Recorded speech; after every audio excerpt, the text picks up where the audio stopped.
Hotep. Hey, this is Michael Imhotep, founder of the African History Network, host of the African History Network show. I'm a talk show host, researcher, lecturer, writer, and historian.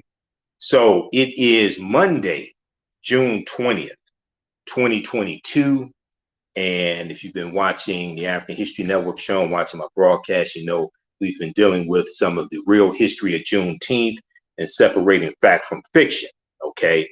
And we know that June 20th is the celebration of the actual federal holiday. So a lot of federal buildings are closed, and you have even state offices in 24 states that are shut down, and state workers are getting a paid day off. 26 states are not recognizing the federal holiday. In some of my presentations and lectures I've been doing, I did Juneteenth weekend in the Metro Detroit area. I talked about separating fact from fiction when it deals with the history of Juneteenth. And we dealt with things like why the Emancipation Proclamation did not free the slaves. We dealt with things like it was the 13th Amendment ratified December 6, 1865. Abraham Lincoln had no authority to free the slaves in the South because they had seceded from the Union, etc. So I've been celebrating Juneteenth for about 10 years, been doing lectures for about 10 years. But this presentation here today, I want to deal with something very specific. Juneteenth did not free all Black slaves in Texas. It did not free all African slaves in Texas. And I've talked about this before, and in the presentations I did this past weekend, and also media interviews that was done with me leading up to Juneteenth also. We've talked about how some slave owners in Texas kept their African slaves for an additional year, an additional season. Some sources say to get another season's worth of crops harvested and grown and planted, things like this, right? We also know that you're going to have Texas was a safe haven for slave owners. So because there was less of a presence of Union troops in Texas, you're going to have slave owners taking their African slaves from Mississippi, Louisiana, Arkansas, things like this into Texas, all right? But also was known to a much lesser extent is even though they're going to hold some of the African slaves, so there's approximately 250,000 of them in Texas, okay, not just Galveston, Texas, but in Texas. We know that on June 18th, Major General Gordon Granger arrives at the beach there in Galveston, Texas, with about 2,000 Union troops. Many of them were African-American men, okay, about 2,000 Union troops, many of them African-American men. And they are there to enforce General Order Number 3. Okay, y'all have to bear with me. I'm broadcasting on my smartphone because my laptop died on me Friday about 10 minutes before I was supposed to do Roland Martin Unfiltered, Roland Martin shows. I had to broadcast his show from my smartphone, and I got to send my laptop to the insurance company tomorrow to see what they can do with it. So I'm crippled without my laptop because I run my business from it and do everything from that. So I'm broadcasting from a smartphone, so just bear with me. So what's not talked about a lot is another thing that we're going to deal with in this presentation. Some slave owners did not want to free their enslaved Africans, so they killed them. Some slave owners in Texas did not want to free their enslaved Africans when General Order Number 3 was delivered by Major General Gordon Granger. Now, keep in mind, June 19th was the date agreed upon to celebrate the enslaved Africans there in Galveston, Texas, but in Texas in general, getting the news that the Civil War was over for all practical purposes and that they were free, okay? But Major General Gordon Granger is going to go throughout Texas for almost up to a year, issuing General Order Number 3, and he's there to physically take back control of Texas away from the Confederacy. So it took military force to enforce General Order number 3. All right. So number one, Juneteenth did not free all African slaves in Texas. And I talked about this last year, but we're going to go deeper into it here. And I was watching news coverage of Juneteenth, this whole weekend and the week leading up to June 19th. And I was watching news coverage today, and they were saying, this was the last day of slavery in this country. No, it's not. That's absolutely false. That was not the last day of slavery in this country. When we talk about the history of Juneteenth, we have to correct the history of Juneteenth, and we have to protect the history of Juneteenth. If you saw me on Fox Soul TV, the Tammy Mack Show, they interviewed me Wednesday, June 15, 2022. They had me as a panelist. The topic was, should Juneteenth be a federal holiday? Yes, it should be a federal holiday. This is the only federal holiday that even recognizes that slavery existed in this country. But we have to correct the history of Juneteenth and protect the history of Juneteenth. This gives us an opportunity, with Juneteenth being a federal holiday, this gives us an opportunity to push into the national conversation in cable news, local news, radio, print, newspapers, magazines, things like this.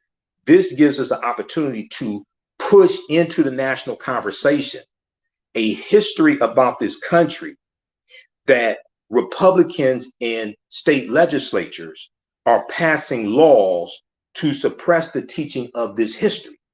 Okay, so we have to use this as an opportunity to give America the massive history lesson that America desperately needs, but we have to correct the history of Juneteenth and protect the history of Juneteenth.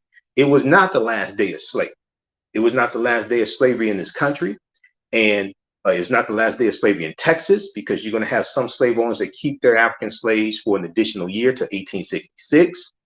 And the Emancipation Proclamation did not free the slaves, as I've talked about in previous presentations, because it was a military strategy that Lincoln issued. And the preliminary Emancipation Proclamation was issued September 22nd, 1862. And it stated that the territories in rebellion, part of the Confederacy, the Confederate States of America, if they did not come back into the Union by January 1st, 1863, the slaves would be set free. And then it goes on to give exemptions for the border states like Maryland, Missouri, Kentucky, and Delaware. And those states that stayed loyal to the Union, the border states, they were allowed to keep their slaves. So Maryland does not abolish slavery until November 1st, 1864, which is almost 2 years after the Emancipation Proclamation. So I was watching MSNBC today, and I'm hearing reporters on MSNBC saying, oh, in Galveston, Texas, they got the news that they were free because of the Emancipation Proclamation 2.5 years after it was issued. But nobody said that the African slaves in Maryland were free almost 2 years after the Emancipation Proclamation was issued either. The Emancipation Proclamation did not free the slaves. This is why it's important to go to archives.gov, the U.S. National Archives website, or loc.gov, the Library of Congress website, and read all of these documents. Read the Emancipation Proclamation, read the U.S. Constitution, read the Declaration of Independence, read the 1964 Civil Rights Act, the 1965 Civil Rights Act. They have all that information there.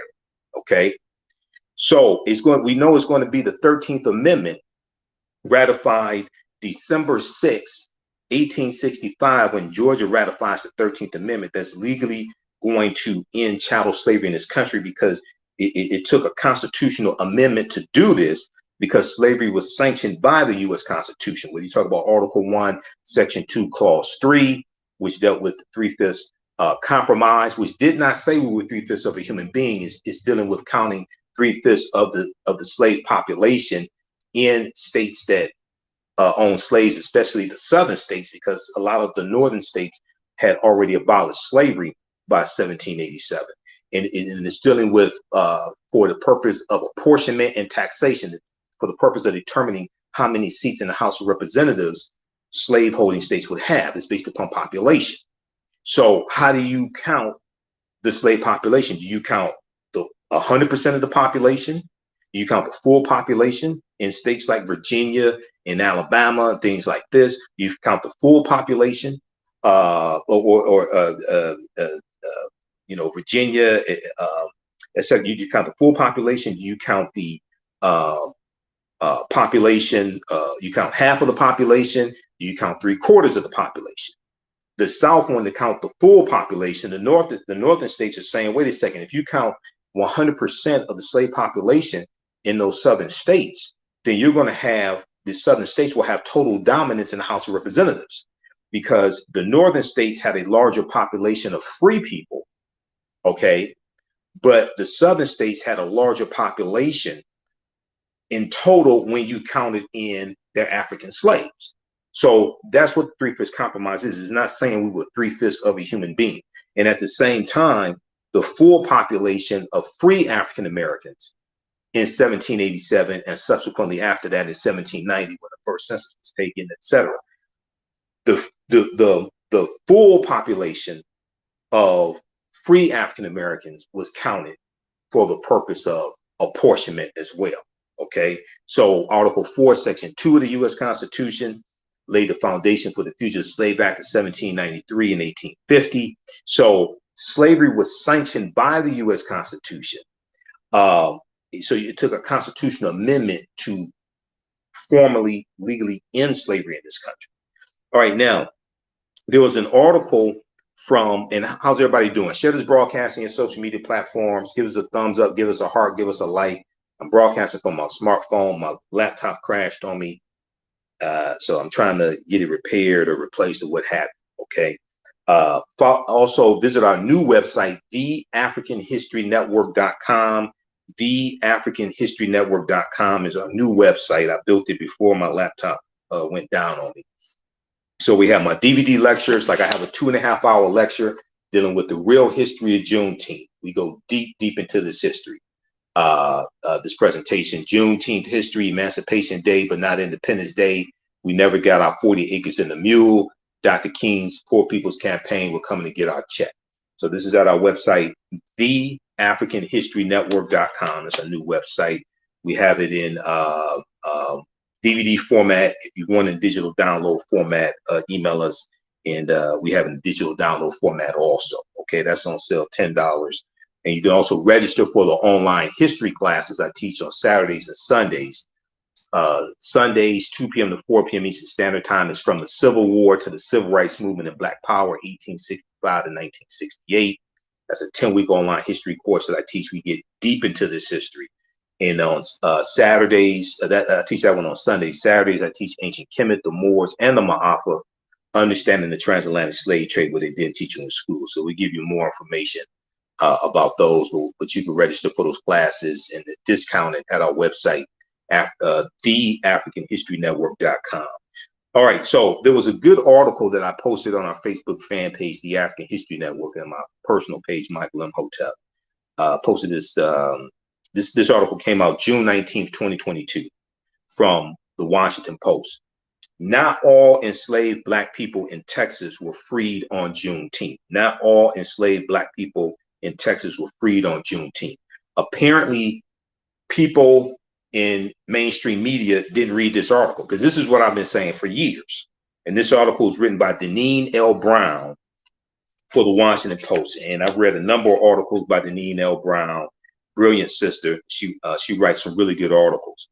But what this article talks about is, despite the clear instructions in General Order Number 3 and the announcement that day in June 19th, 1865, and afterwards by Major General Gordon Granger's men, that the people of Texas are informed that in accordance with the proclamation from the executive of the United States, all slaves are free. All slaves are free. But despite this, not every enslaved African person in Texas was freed with that proclamation. And if we look at, I'm going to refer to my notes here on this. If we look at what General Order Number 3 stated, Quote, the people of Texas are informed that in accordance with a proclamation from the executive of the United States, all slaves are free. This involves an absolute equality of personal rights. This involves an absolute equality of personal rights and property rights between former masters and slaves. And the connection heretofore existing between them becomes that between employer and hired labor. And the connection heretofore existing between them becomes that between an employer and hired labor. The freedmen are advised to remain quietly at their present homes and work for wages. Okay, so this is what General Order number 3 says. Okay, now word of emancipation gradually spread over the vast state despite the efforts of some slaveholders to maintain slavery. Okay, despite the efforts of some slaveholders to maintain slavery, but some are going to maintain slavery because there were not enough Union troops to totally enforce it all throughout Texas. African Americans, however, would not be denied their liberty that had eluded them so long. When the news came, entire plantations were deserted. Many enslaved Africans brought from Arkansas, Louisiana, and Missouri during the Civil War returned home, while Texas freed persons headed for Galveston, Texas, Austin, Texas, Houston, Texas, and other cities where federal troops were stationed because there was more protection for them in those cities where federal troops were stationed. Okay, so now I want to go back to this article from the Washington Post. Not all freed enslaved Black people in Texas were freed on Juneteenth. Okay.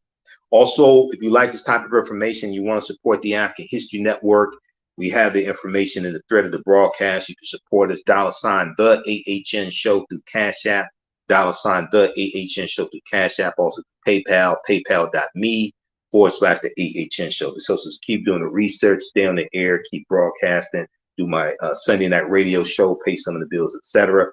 We also have the information at our new website, TheAfricanHistoryNetwork.com.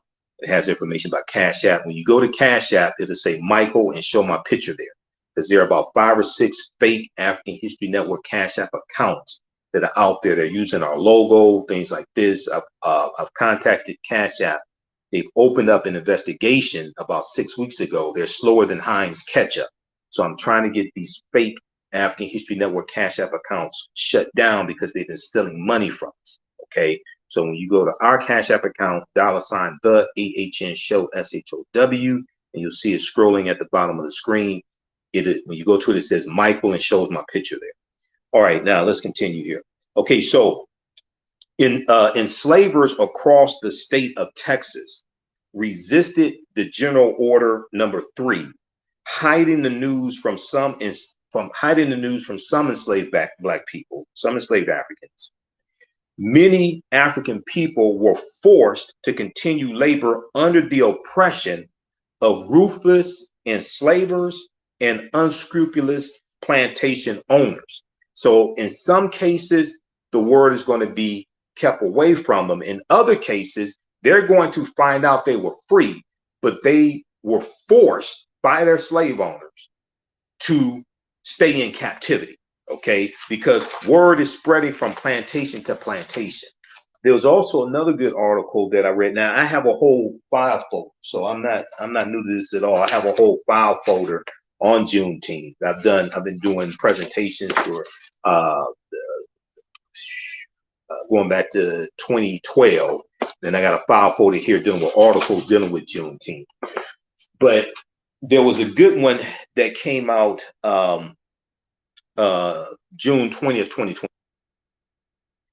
4 enduring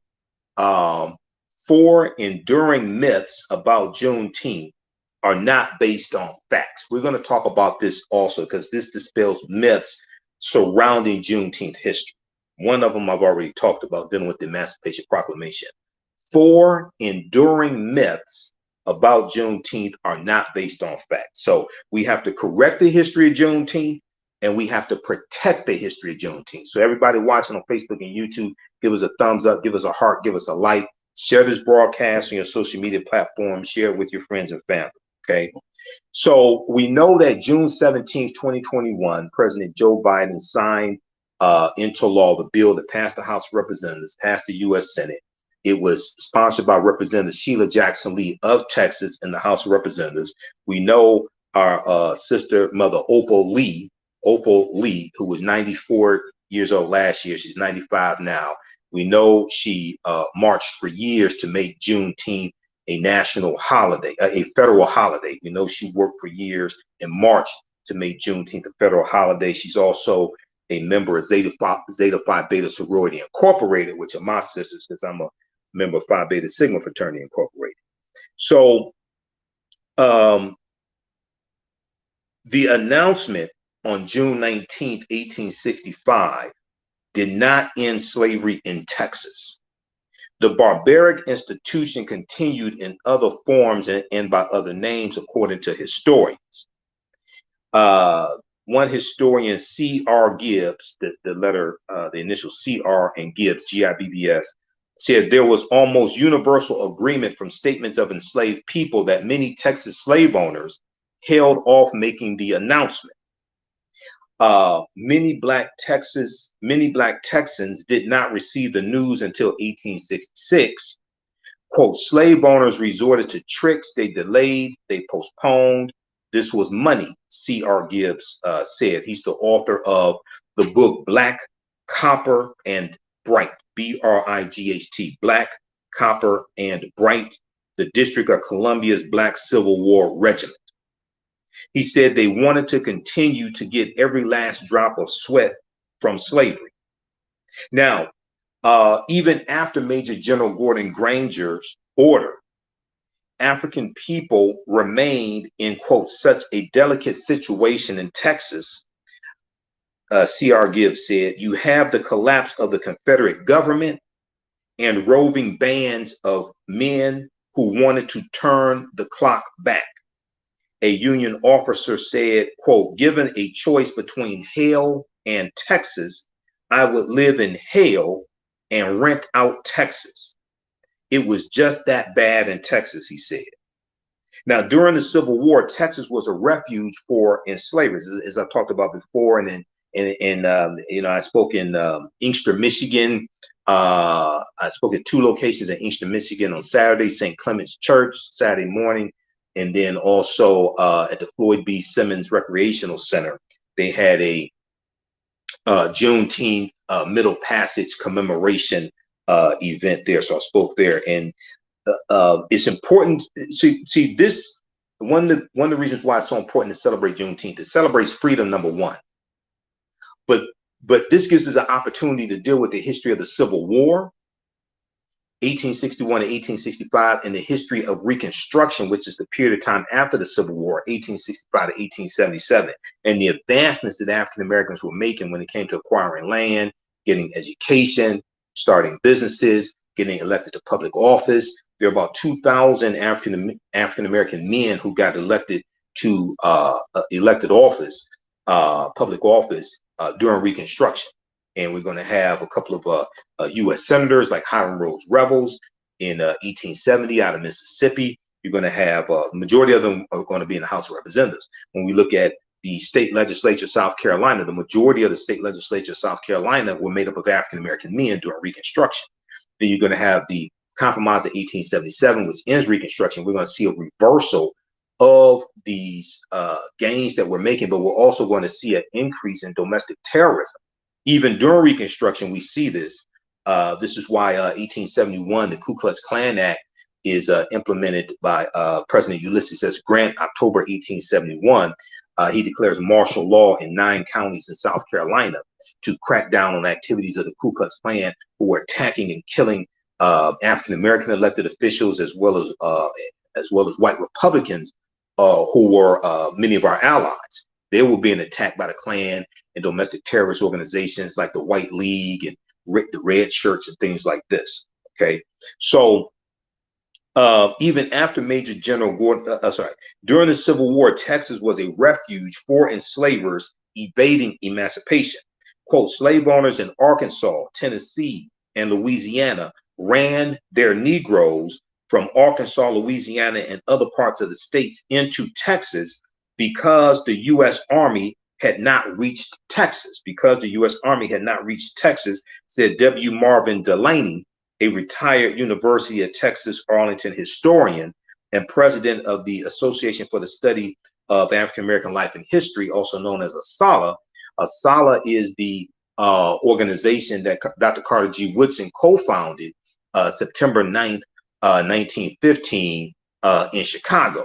Okay, the Association for the Study of Negro Life and History, which is now the Association for the Study of African American Life and History. And we know in February 1926, Dr. Carter G. Woodson he founded Negro History Week. Okay, the second week in February, Negro History Week, which in 1976 became Black History Month. All right, even though in Virginia we know they were celebrating it for a whole month going back to about the 1940s and 1950s or so.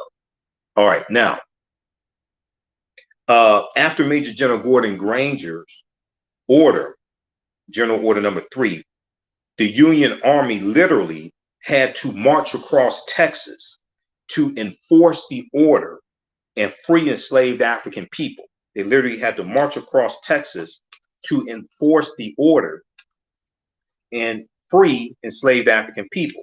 Because keep in mind, they're on horseback, they're on foot, they're not in Escalades. Okay, they're not in expeditions. They're on horseback and foot. Texas is a huge state. Okay, so they're going through for almost a year delivering General Order Number 3. This is why June 19th was the agreed upon date to commemorate and celebrate the General Order Number 3 being issued. But they're doing this for a number of days, not just one. All right, excuse me. All right, my allergies are still bothering me some. Okay, so in some cases, white enslavers killed enslaved African people rather than allow them their freedom. In some cases, now this is part of it. I haven't really, the only person I heard talk about this was Joy Ann Reid today on the Readout. I haven't heard in all the coverage that I've seen this year in especially on cable news and reporters like here in local news here in Detroit. None of them have talked about this. There were approximately 2,500 enslaved African people who were killed by their slave masters in Texas to keep from setting them free. So when we deal with the history of Juneteenth, we come together for these celebrations. It has to be more than just a cookout. It has to be more than just dancing and singing, things like this. That's fine. We come together, but we have to have this historical component of it to protect the history of Juneteenth and correct the history of Juneteenth and educate our people on this history and educate America on this history as well, because Americans are very ignorant when it comes to history. Okay, so, and I want to also reference my binder here. This is one of the binders I use in the online history class I teach as well. From the Civil War to the Civil Rights Movement and Black Power, 1865 to 1968. There's actually two huge binders that I have full of information for that 10-week online class, because there's a piece here dealing with the role of white female slave owners in 1850 and 1860. And I want to talk about one named Martha Gibbs, who fled Mississippi and went into Texas with her African slaves. She's one of those people that did this. Okay, so Texans were so resentful that African Americans would become free that they literally carried out a pogrom, P-O-G-R-O-M. They literally carried out a pogrom, said W. Marvin Delaney, citing a speech by Barry A. Crunch, a professor of history at Gallaudet University, Gallaudet. Quote, they killed as many as 2,500. They were just murdered outright across the state of Texas. Now, violence increased against African Americans between 1865 and 1868. And we know we have the Opelousas massacre of 1868, Opelousas, Louisiana, and that was surrounding politics and African Americans voting, the Opelousas massacre. In some cases, enslaved African people in Texas were run down by bloodhounds or shot rather than being released from bondage. Quote, it takes almost over a year for the Union Army to literally go across the state of Texas and free African Americans from slavery. So the article goes on to talk about how, what I've stated numerous times before, the Emancipation Proclamation did not free the slaves. Slavery formally ended in the United States December 6, 1865, with the ratification of the 13th Amendment, which stated, quote, neither slavery nor involuntary servitude except as a punishment for crime whereof the party shall never be duly convicted shall exist within the United States. Now, people talk about a loophole that re-enslaves African Americans. I encourage you, that's a myth. The 13th Amendment is based upon what's known as the Northwest Ordinance of 1787.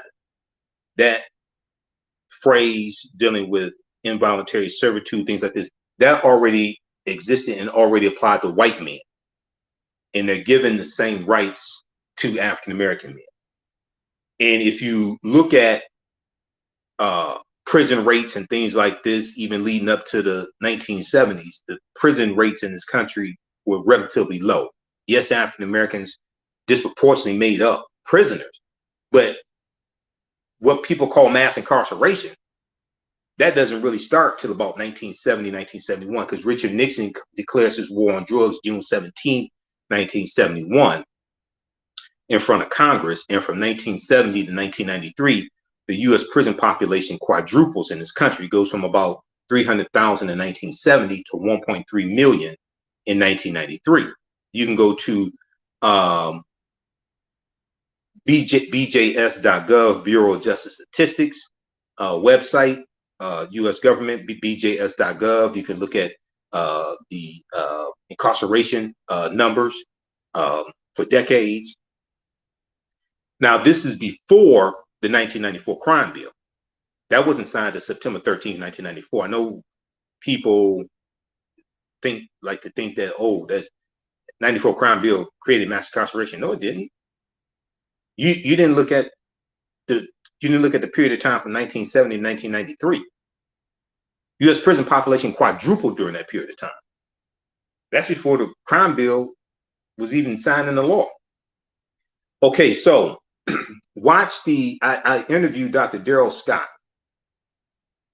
history professor at Howard University. He's a historian, former past president of ASALH, Association for the Study of African American Life and History. And he's a friend of mine. I interviewed him for about 2 hours. We went through and dealt with, it's on our YouTube channel, Michael Imhotep, IMHOTEP. It's on my Facebook fan page, The African History Network as well. It's archived there. And you can just Google his name and my name. His name, DARYL, one R in his name, Darrell. You can Google his name and my name, and the video probably come up. And he went through step by step and dealt with how there's a whole misunderstanding of the 13th Amendment, people thinking that it re-enslaved people, things like this. Now, there's an effort now by well-meaning people to, they say, abolish slavery and get rid of the 13th Amendment, abolish the 13th Amendment state by state, things like this. Okay, that's if you want to do that, that's fine. But the question I would ask people, if your argument is the 13th Amendment is still enslaving people in this country, then from my understanding, there are 4 states that have abolished the 13th Amendment. The question I would ask is, the day before the 13th Amendment was abolished in those 4 states, how many people were enslaved because of the 13th Amendment? And the day after it was abolished, how many people were freed because the 13th Amendment was abolished in those states? If you want to remove language, that's fine. But if you're saying people in those states where the law exists are enslaved because of that law, because of the 13th Amendment and what you call a loophole, then my question would be, in those 4 states where it has been removed, it has been abolished, how many people were enslaved the day before the law was abolished because of the 13th Amendment? Because you said that slavery still existed. So how many people were enslaved because of that? And the day after it was repealed, or the week after, or the month after, how many people were free because that law was abolished? So you want to remove language, that's fine. But what evidence are you citing that people were enslaved because of that language? And what states have abolished privatized prisons because the 13th Amendment was repealed in those states? Now, I know California abolished privatized prisons because it was passed in the state legislature, signed into law by Governor Gavin Newsom, things like this, right? But I don't think that was because the 13th Amendment was repealed in California. Okay, so all right. Watch the interview that I did with Dr. Daryl Scott. It's an excellent history lesson. Now, but people want to remove language. Okay, all right. So let me see here. All right. Now, another thing that's extremely important to understand, and I've heard a little bit about this previously in all my research on Juneteenth, but probably nothing in mainstream media about this. You had slave owners in Texas after General Order Number 3 is issued. They're going to flee Texas and take their African slaves, and they go to Cuba and Brazil as a safe haven, because Cuba did not abolish slavery until 1886, and Brazil did not abolish slavery until 1888. And there are descendants of these white supremacist Confederates. They're descendants that still live in Brazil today. They're called Confederados. How many people knew about this? They're called Confederados, okay? Now, some enslavers resisted. We go back to the article from the Washington Post. Not all enslaved Black people in Texas were freed on Juneteenth. Here's the article, and I have my notes here written on it as well. You got to bear with me. My laptop crashed on me and it went down and won't start up. So I have to, like I said, send it to the insurance company, try to see what they're going to do, and try to get, I don't know how long that whole process is going to take. I never had to do it before. So I'm going to see if I can try to get a laptop in the meantime, because I'm crippled without it. But if we continue here, page 3 of this article, or page 4, some enslavers resisted the Emancipation Proclamation order and resisted General Order Number 3 by fleeing, F-L-E-E-I-N-G, fleeing, taking their enslaved African workers south to Cuba and Brazil, where slavery had not been outlawed. Cuba outlawed slavery in 1886. Brazil outlawed slavery in 1888. And we know that the majority of the Africans who were part of the Middle Passage who were taken out of Africa, the majority of them did not come to the United States. We know the largest population go to South America, especially Brazil. And then they're going to go to the Caribbean.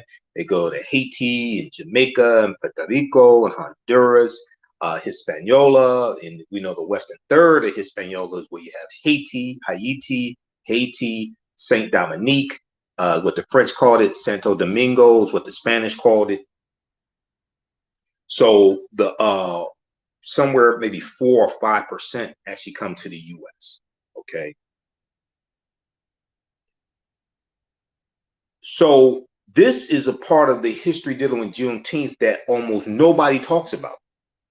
These white supremacists that flee, these slave owners that flee Texas to avoid freeing their slaves, and they go to Cuba and Brazil to keep them enslaved.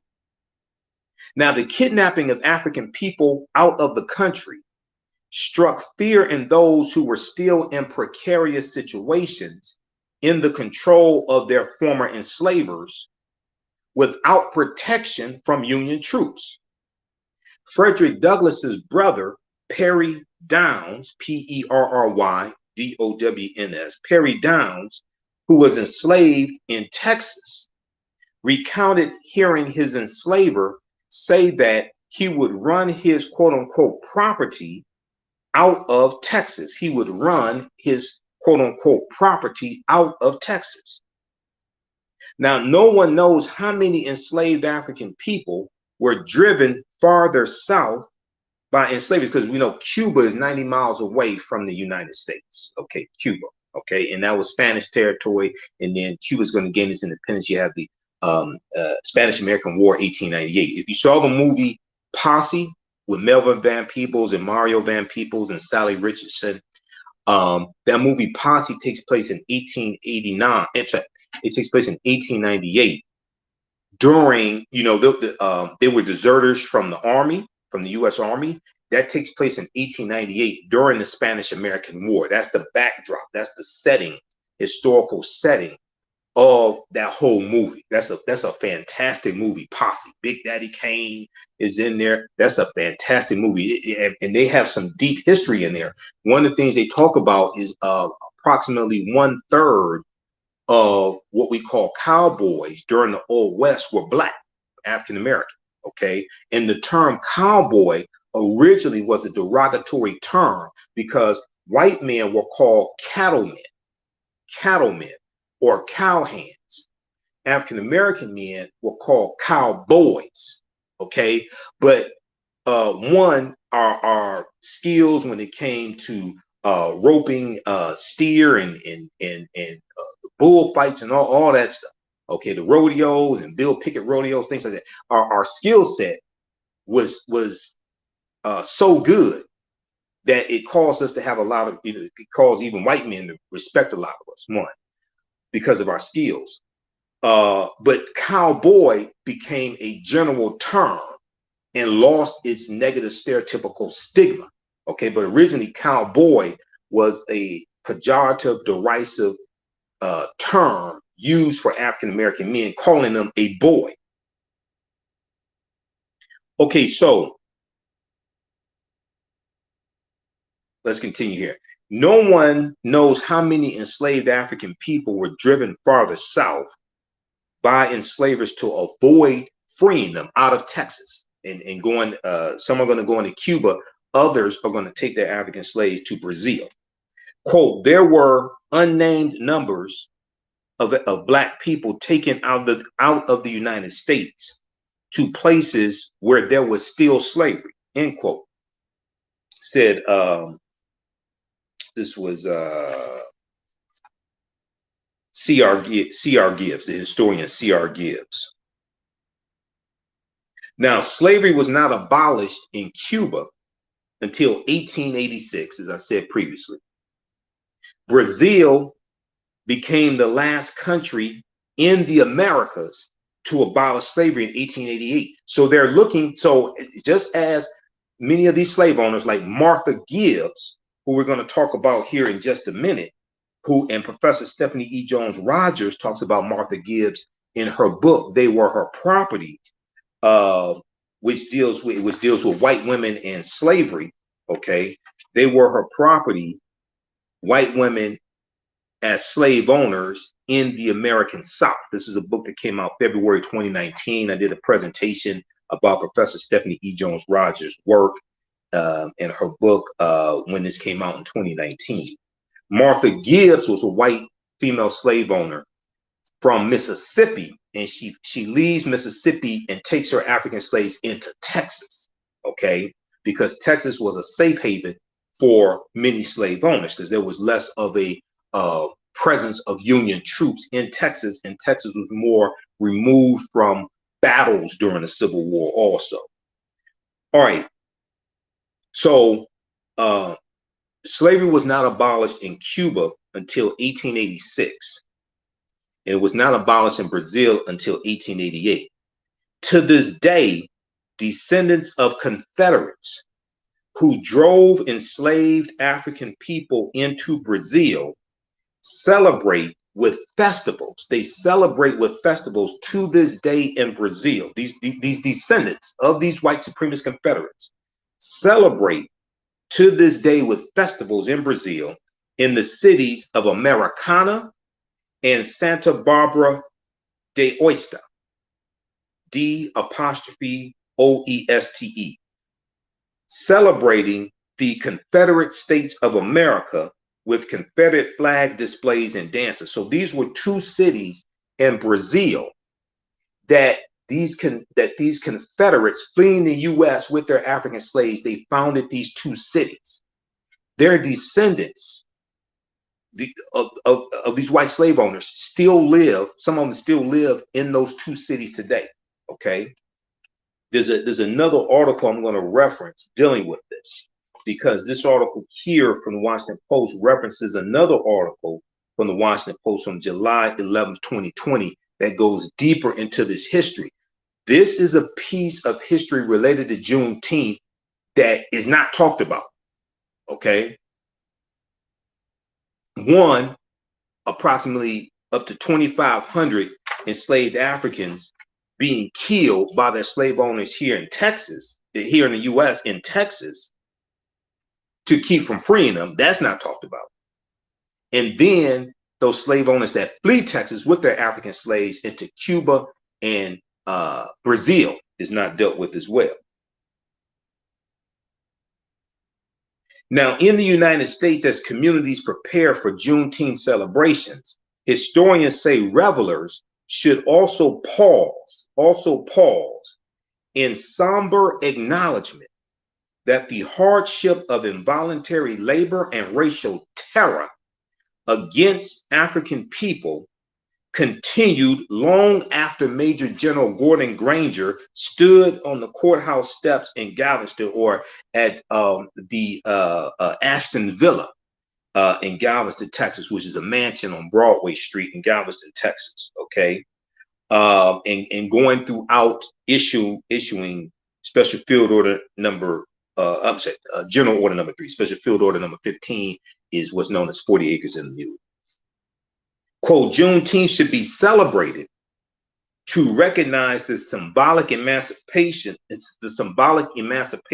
of African Americans from slavery in Texas, said the historian Delaney, W. Marvin Delaney, a retired University of Texas Arlington historian and president of the Association for the Study of African American Life and History. He said, let's celebrate it, but also realize it took much longer and much more than an order from a Union Army general to end slavery in this country. It took much longer and much more than an order from a Union Army general to end slavery in this country. Once again, as I said before, as I've been saying for years, Juneteenth did not free, all African slaves in Texas were not freed June 19th, 1865, or even after that, as they're going through issuing and delivering General Order number 3.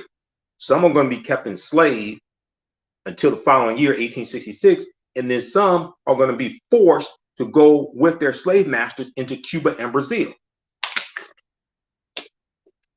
So yes, we should celebrate Juneteenth. This is time for us to come together, celebrate who we are, celebrate our history, honor our ancestors, engage in economic empowerment, and support African American owned businesses. We have to have a political education component, not just talking about voting.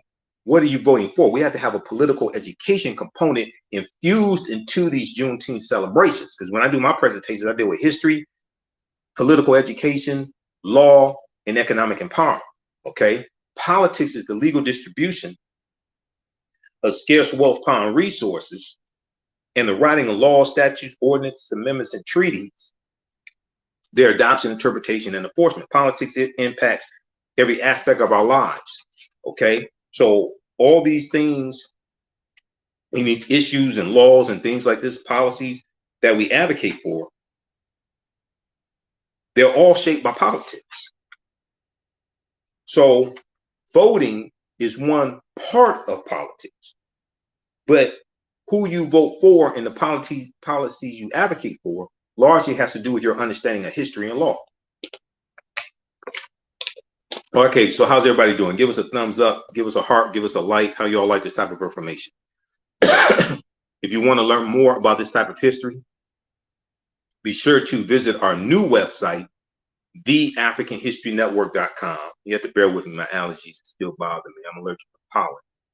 They're much better than they were like 3 weeks ago, but you just have to bear with me. Visit our new website, TheAHNShow.com, TheAHNShow.com. You can order my DVD lectures there, and we have digital downloads also. This one deals with the real history of Juneteenth. It's about a 2.5-hour lecture. Juneteenth history, Emancipation Day, but not Independence Day. We never got our 40 acres and a mule. Dr. King's Poor People's Campaign. We're coming to get our check. It's a 2.5-hour lecture. I got this one here, Black Wall Street, from the Destruction to the Resurrection of Economic Empowerment. This is a 2.5-hour lecture dealing with the real history of Black Wall Street, the origins of Tulsa, Oklahoma. Tulsa, Oklahoma was founded around 1834 by Creek Indians who get pushed off their land in southeastern United States because of the Indian Removal Act of 1830, signed into law by President Andrew Jackson. And the Choctaw, Chickasaw, Creek, Cherokee, and Seminole Indians all go on what's known as the Trail of Tears, over 1,000 miles into Oklahoma. When they go into Oklahoma, they take their African slaves with them, because what's known as the 5 civilized tribes of Native Americans, they all owned African slaves. So Tulsa was founded by Creek Indians. The word Tulsa comes from the Creek Indian word Tallahassee. And this is a lot of the early African-American landowners in Tulsa, Oklahoma.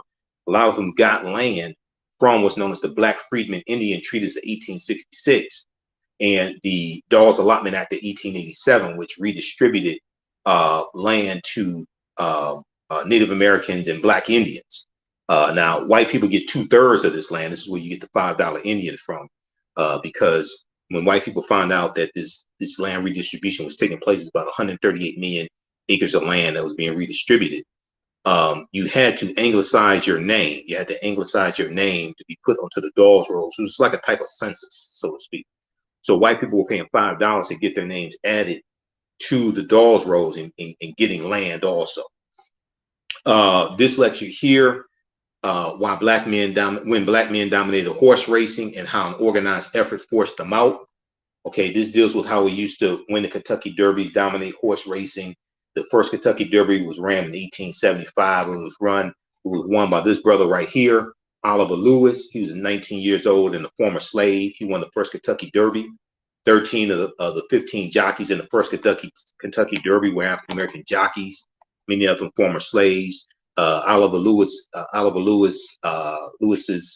trainer, his name was Ansel Williams. Okay, Ansel Williams was an older African American man. He was a former slave as well. So this deals with how we used to dominate horse racing and how we got pushed out of horse racing by jealous white men. This one right here, 6 principles of political self-defense. 6 principles of political self-defense. Understanding how public policies and laws affect the economic conditions of African Americans. This ties all that together: politics, economic empowerment, understanding laws and policies, etc. Okay, now there was so that's all at our new website, TheAHNShow.com. You can also register for the 10-week online history classes that I teach there as well. It's right on the homepage. Okay, so there was a a good article from,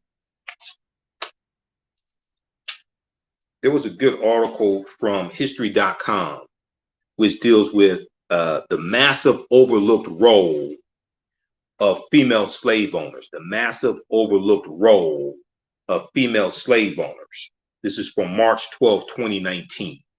And it talks about it references the book by Professor Stephanie E. Jones Rogers, They Were Her Property. And it deals with her research. She's a African-American woman, brilliant sister. She's a history professor at the University of California, Berkeley. And her book deals with citing Census Bureau statistics and other evidence. In 1850 and 1860 in this country, 40% of slave owners were white women. Okay. The name of her book, They Were Her Property, White Women as Slave Owners in the American South, came out in February 2019. Slaveholding, and the article says the high number of people, and they talk about Martha Washington, George Washington's wife, because Martha Washington owned more slaves than George Washington did when they got married.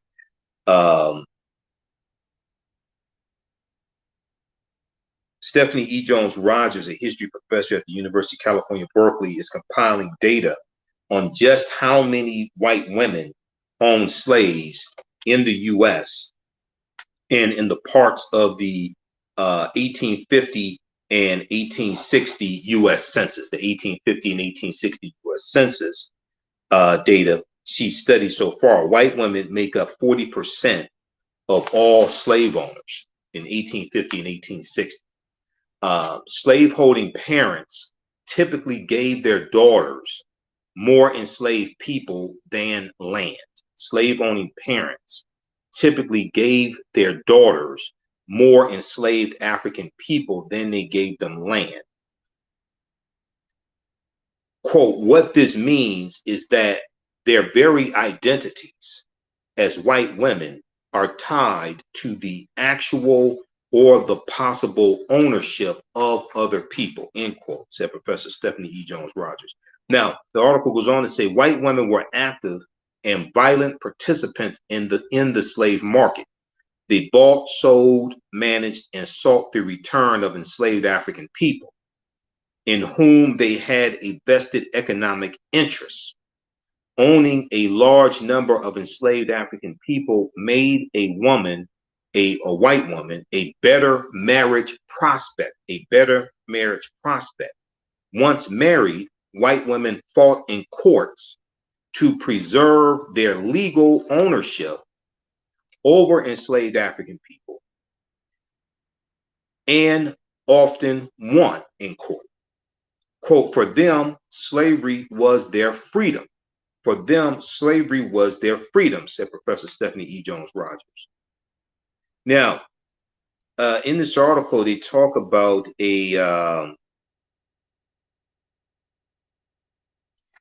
Martha Gibbs, page 3.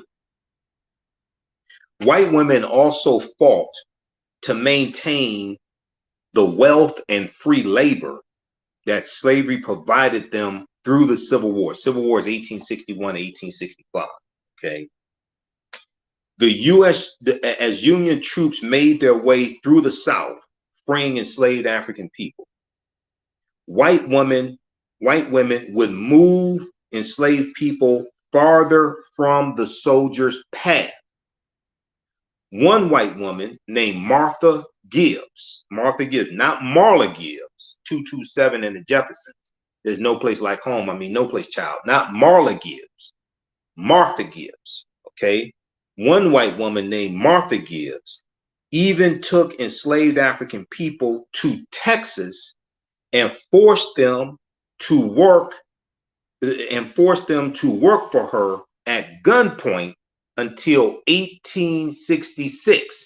This gets back to what I was talking about, saying all enslaved African people in Texas were not freed in 1865. Okay, the slaves that Martha Gibbs owned is an example of that. She kept her African slaves by force until 1866.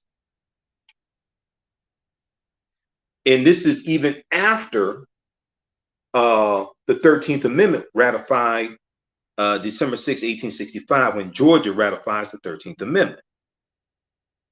Now, after the Civil War, Southern white women sought to recreate slavery through exploitative work contracts.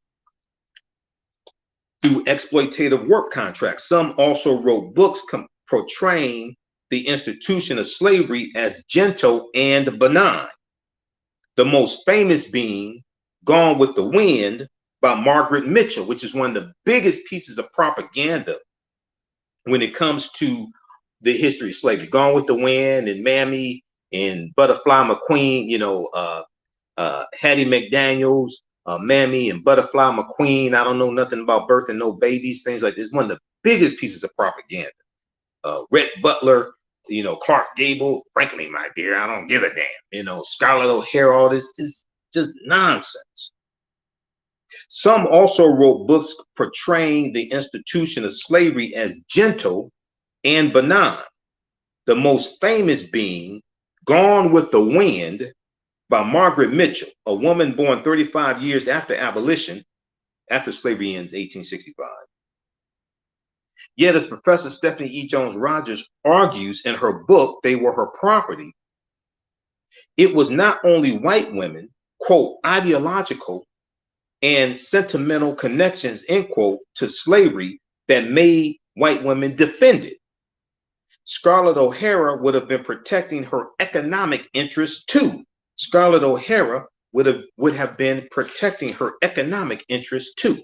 So check out this second article. Now this is one of the articles that we reference, because this is in the class I teach on Sundays, 2 p.m. to 4 p.m. Eastern Standard Time, from the Civil War to the Civil Rights Movement and Black Power, 1865 to 1968. Usually I show you the information on my website, but my laptop is down and I can't show it to you. But if you visit our new website, TheAHNHistoryNetwork.com, we have it in the thread of the broadcast, TheAHNHistoryNetwork.com.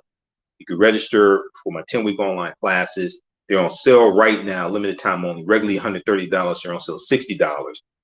After you register, you have full access even after the class is over with. So a year from now, 2 years from now, you can go watch the entire course.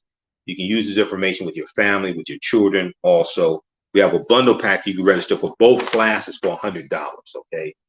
So the name of this article here, the massive overlooked role of female slave owners. This is from history.com, which is the official website of the History Channel. And this is from March 12, 2019. The class I teach on Saturdays, 2 p.m. to 4 p.m. Eastern Standard Time, is from the Civil War to the Civil Rights Movement and Black Power, 1865 to 1968. From the Civil War, I'm sorry, the one I teach on Saturday, Ancient Kemet, the Moors, and the Ma'afa, Understanding the Transatlantic Slave Trade, what they didn't teach you in school, okay? And we deal with thousands of years of history and what leads up to the transatlantic slave trade taking place. So we have a bundle pack. You can register for both classes right now. We have a bundle pack for $100, and there's additional content that you get. You get free lectures from me in digital format. So it's about a $360 value that you get. It's about excuse me, about a $360 value that you get for $100. Okay. And like I said, even after the 10-week online classes are over with, you can go back and watch it anytime. Okay. And you go back and watch it anytime. You still have full access. A year from now, 2 years from now, you'll still have full access to the class. All right. Let's continue. Okay. There's this other article that I want to get to. This gets deeper into the history of white slave owners in Texas, fleeing Texas and forcing their African slaves to go to Cuba and Brazil so that they can continue to enslave them after 1865. 99.9% of the conversations dealing with Juneteenth don't deal with this history. Okay, so the article from the Washington Post, the first article from Washington Post that I shared with you, that was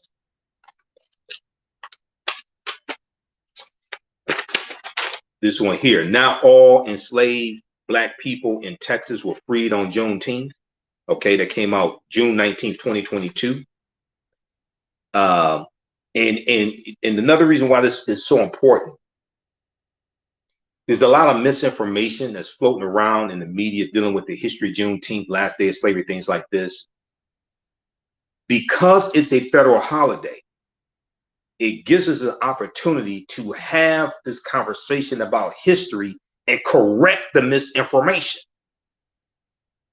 If it wasn't a federal holiday, you wouldn't see all these articles being written about it. And look at the articles here on the African History Network on Facebook, and I post a lot of those articles.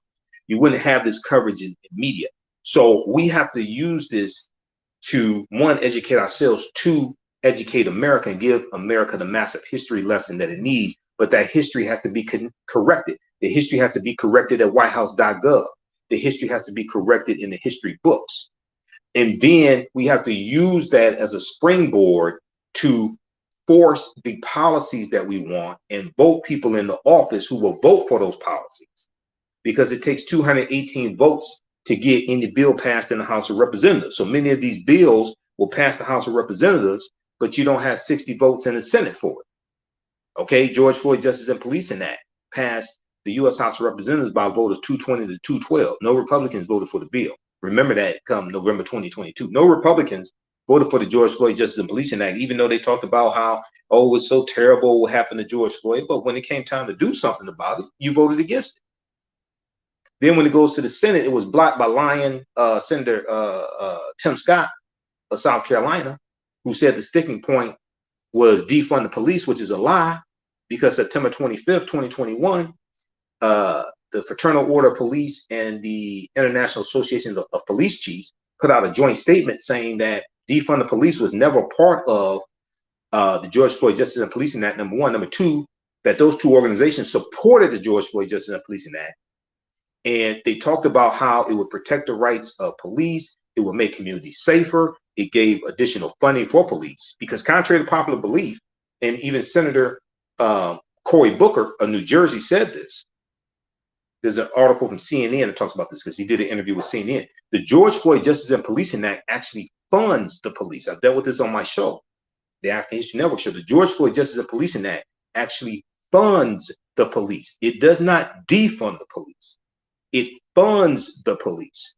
Senator Cory Booker said the George Floyd Justice and Policing Act spends millions more on policing, M-O-R-E, more, in addition to.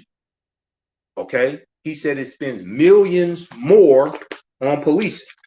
And let me see here. Hold on, we'll get so like this is so those maybe this is your first time watching this type of research I do. See, these are all articles here. I got 2 stacks of articles. Let me just show you.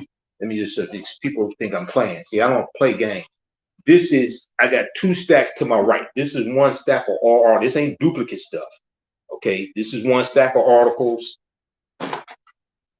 This is the other stack of articles here. This is the type of research that I do. This is another stack of articles. See, this deals with the California Reparations Task Force. This is another stack of articles right here. This is one of the 2 binders that I teach from for my Sunday class. This is one of the binders. From the Civil War to the Civil Rights Movement and Black Power, 1865-1968. These are file folders of articles. This is one dealing with Juneteenth. I'm a historian. I don't play games. Proper documentation ends all conversation. This is my file folder on reparations. These are all articles dealing with reparations. This is my file folder on critical race theory. Articles dealing with critical race theory, what it is. This just deals with a bunch of current articles here. This is this one right here. This was actually a lot of stuff in here dealing with Buffalo, New York, and the Justice Department and their response to shooting Buffalo, New York. This is so this I have crates. I have a couple crates on the other side of the office full of file folders with articles. So I don't play games. All right. Now,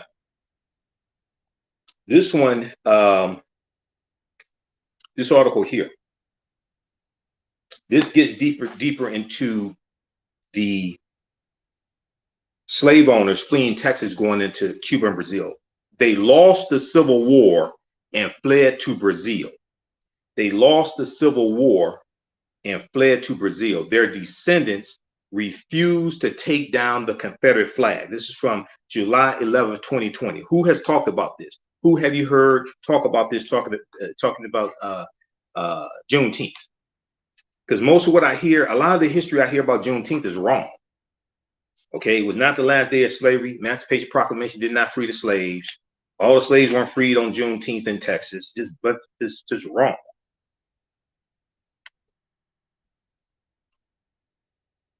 To Marina Lee Colbachini, Colbachini,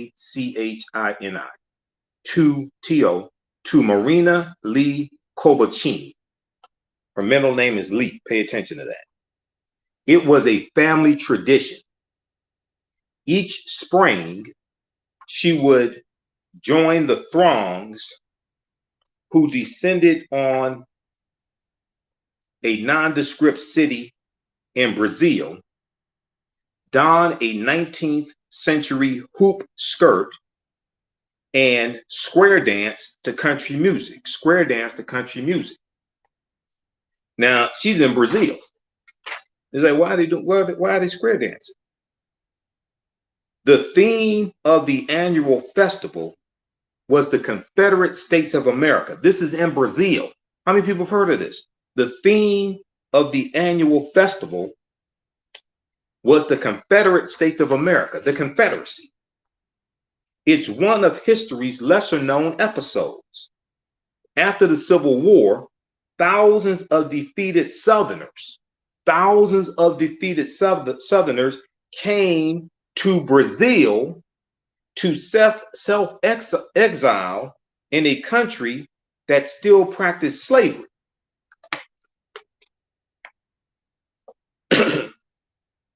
After the Civil War, thousands of defeated Southerners came to Brazil to self-exile in a country that still practiced slavery.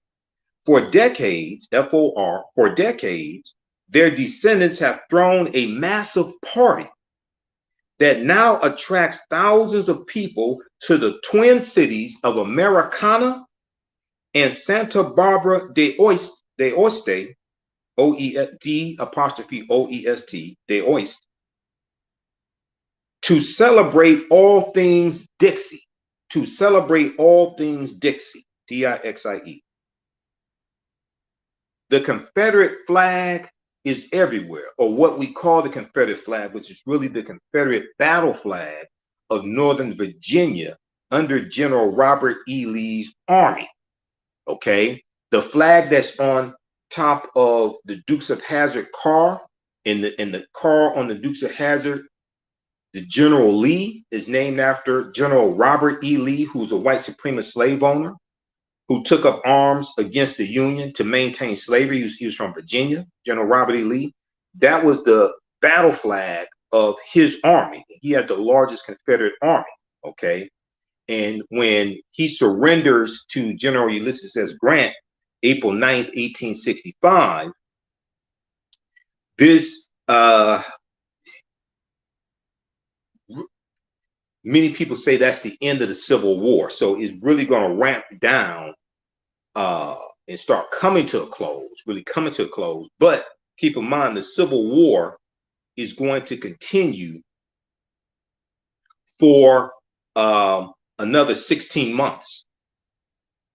The reason why is because even though General Robert E. Lee's army was the largest Confederate army. It was not the only Confederate army. There were smaller armies like General Joseph E. Johnston's Confederate army in Texas. He had 90,000 troops.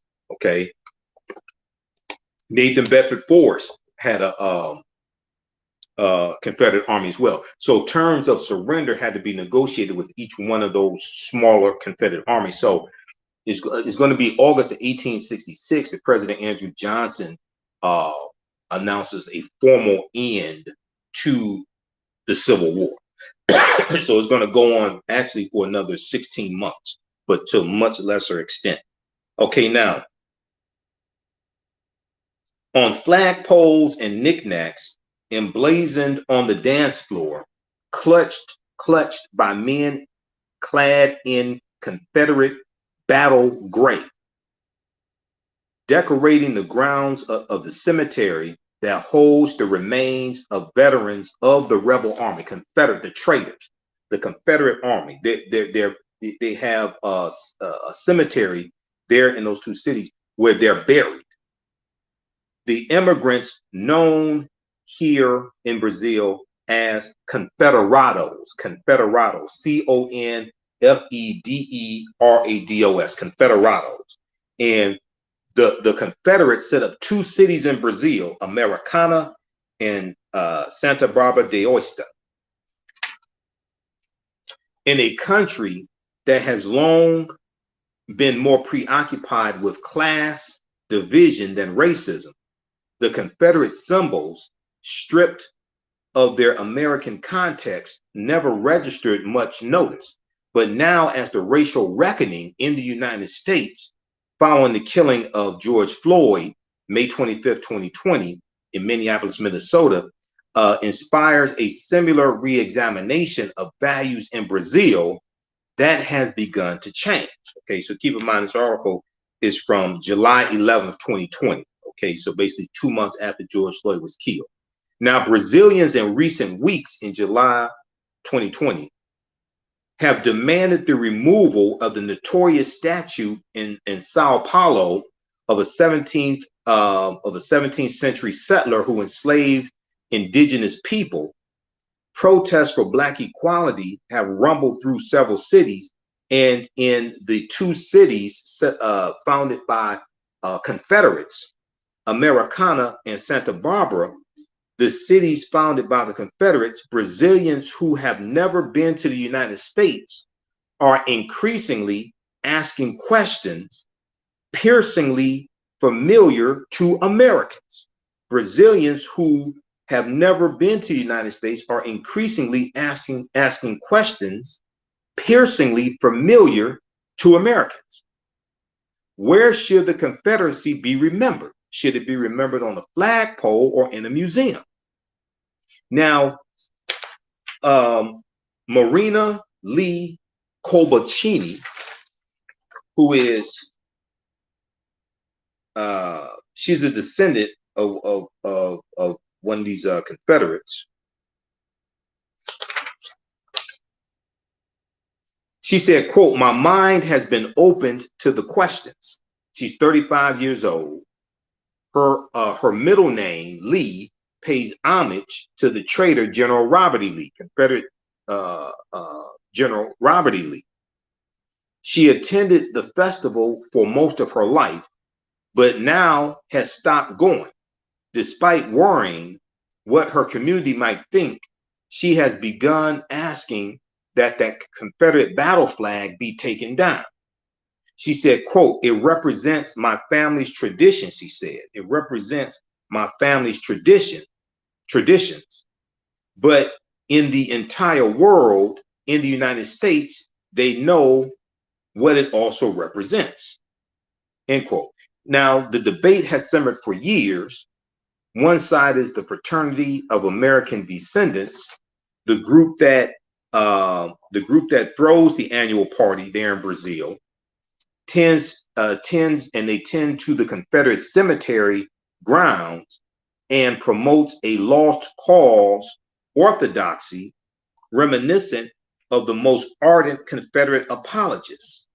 Now, the lost cause is something like about 125, 150 year effort to rewrite the history of the Civil War, revisionist history, and make the South seem like they're the victims, and they're the ones keeping Africans enslaved, and is to say that the Civil War, the South was fighting for states' rights. It wasn't about slavery, it's states' rights. No, you wanted states' rights to keep Africans enslaved. That's what it was. Because in your statements of secession, you talked about how slavery was central to your way of life and central to your wealth that you've accumulated, things like this. So you wanted states' rights to maintain slaves.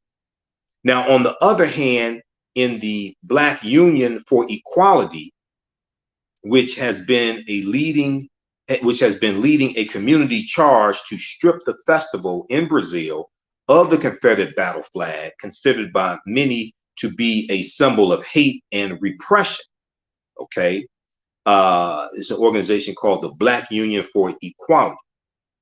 Now, in what might be the farthest outpost of the American culture wars, a new battle over the Confederate battle flag is only just beginning. But it's beginning. It's taking place in Brazil, okay, where these two cities exist that were founded by white slave owners fleeing, especially Texas, in 1865, going into Brazil to keep their Africans enslaved, because Brazil did not abolish slavery till 1888. Some are going to go into Cuba because Cuba did not abolish slavery till 1886. Okay, so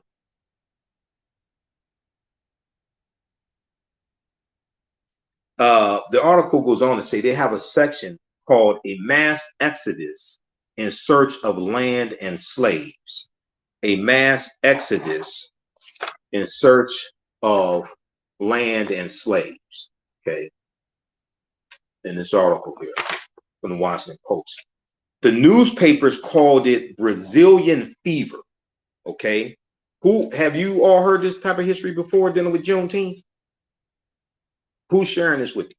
Remember when you heard this first? The newspapers called it Brazilian fever.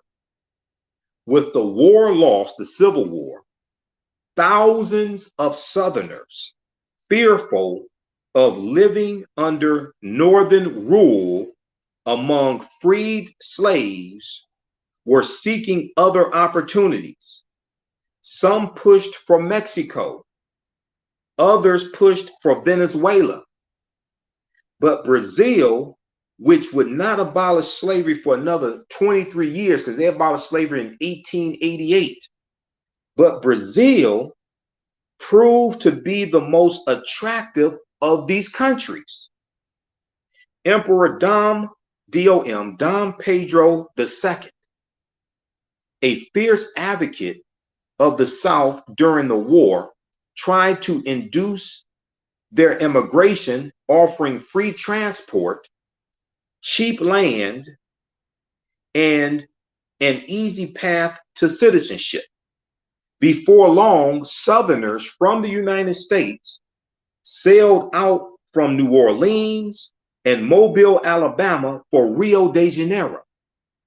Eventually, between 8,000 and 20,000 emigrated. Between 8,000 and 20,000 Southern whites flee the U.S., flee the South, because they don't want to be under Union rule, and they're fearing these freed African slaves.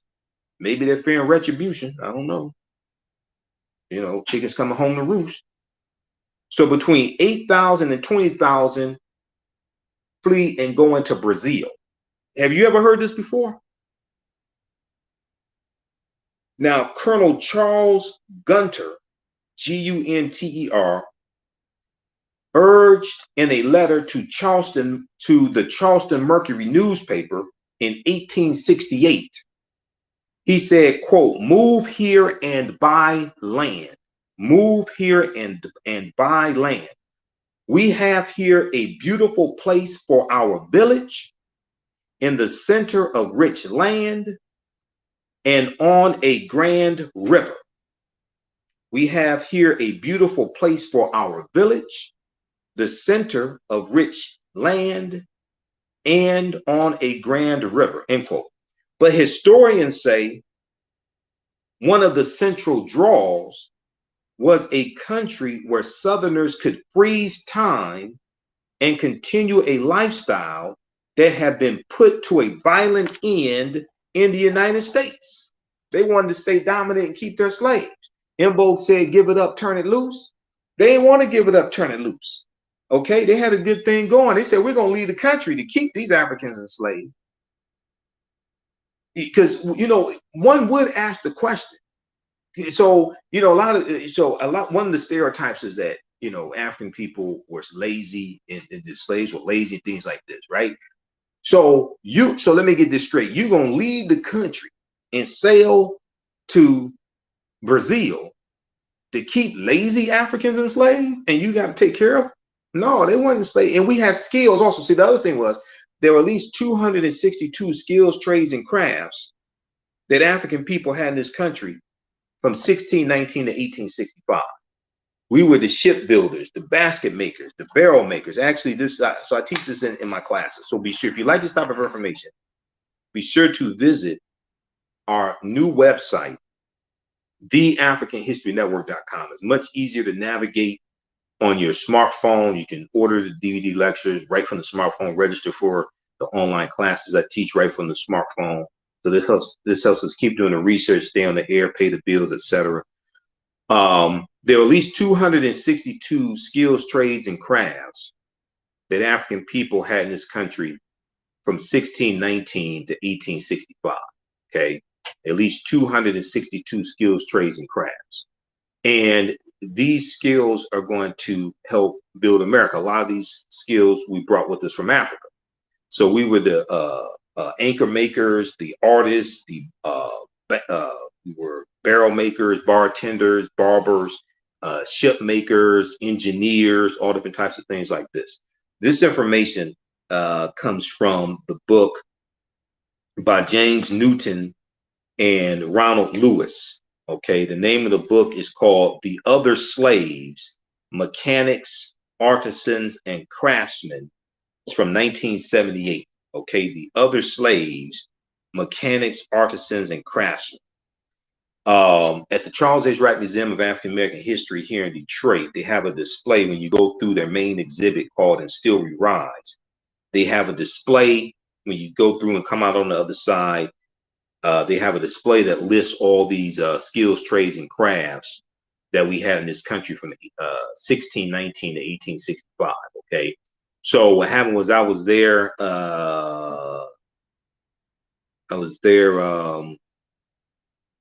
June 7th, 2013, I think it was, or 2012. I was there, and no, I'm sorry. It's July 13th, 2012. I was there, July 13th, 2012. And I was looking at the exhibit, and they had a sign there that said you could not take pictures. Okay. So I went home and got a pen and a pad, and I spent an hour writing down all the skills, trades, and crafts that we had in this country from 1619 to 1865. And then I numbered them. Okay, that's how I know it's 262. Here's a photocopy of what I wrote down. All right, this is just the first page. It's 66 on the first page, skills, trades, and crafts that we had in this country from 1619 to 1865. We didn't just pick cotton and cook food for the master. Okay, this is page 4, and you see 262. That's how I know there was at least 262, because I wrote them all down and numbered them. All right, now,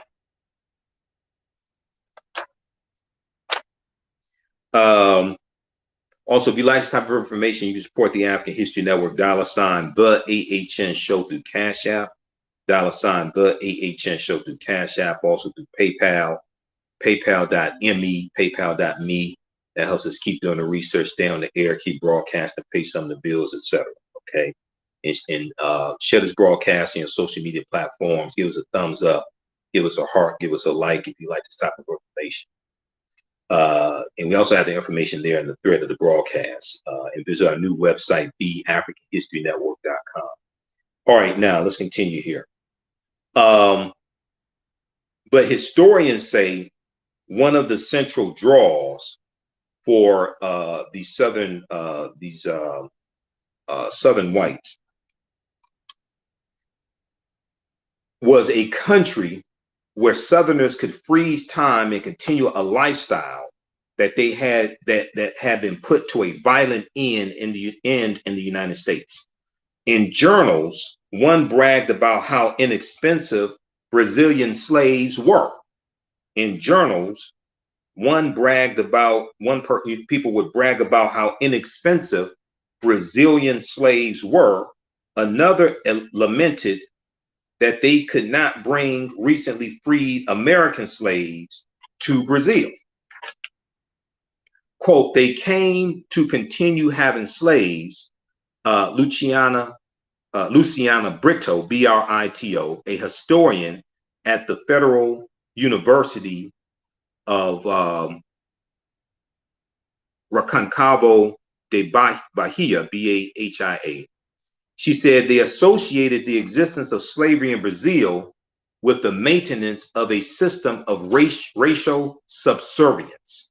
They associated the existence of slavery in Brazil with the maintenance of a system of racial subservience, end quote. Now, Luciana Brito and other historians have scoured letters, journal entries, and deeds of sale. One researcher found that more than 3/4 of Southerners, white Southerners from the U.S. South, who wrote to the Brazilian government to inquire about immigration were slaveholders. More than 3/4 of white Southerners who wrote to the Brazilian government to inquire about immigration were slaveholders. At least 54 families bought at least 536 African slaves in Brazil upon entering Brazil. At least 54 families bought at least 536 slaves upon entering Brazil. Using racial epithets, they expressed fears of an African government in Brazil. Okay, some people are just never satisfied. You're gonna flee the U.S.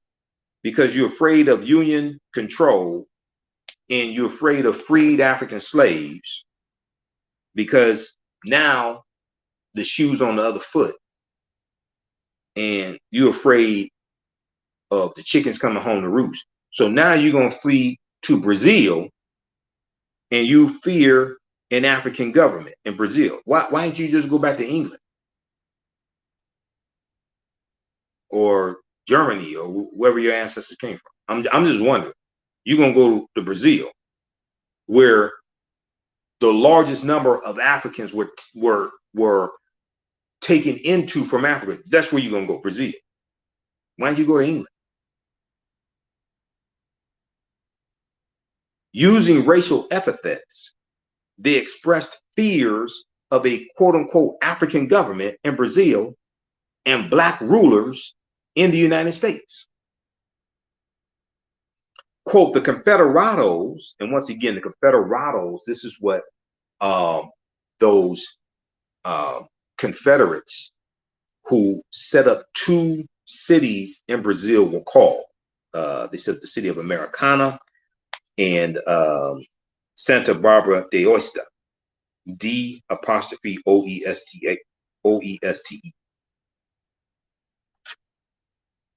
Quote, the Confederados presented themselves as refugees of a devastated America. Oh, now you're the victim. You enslaving African people, holding them against their will so you can profit off them. Now you're the victim. Said Jordan Brasher, a geographer at Columbia State University who wrote his dissertation on the Confederado communities in Brazil. Quote, as the downtrodden, poor, defeated Confederate soldiers looking to pull themselves up by their bootstraps. They also brought the ideology of white supremacy and racial terrorism from the United States to Brazil. And see, white supremacy is like one of the biggest exports out of the U.S. also. Okay, and stereotypical images of African people, things like this. These are big exports. Okay, out of the U.S. But anyway, so in one dark episode, two Confederate immigrants led a mob in the lynching of a police chief who refused to track down escaped slaves, in front of his family. He was killed in front of his family. Okay, see, they're exporting domestic terrorism into Brazil.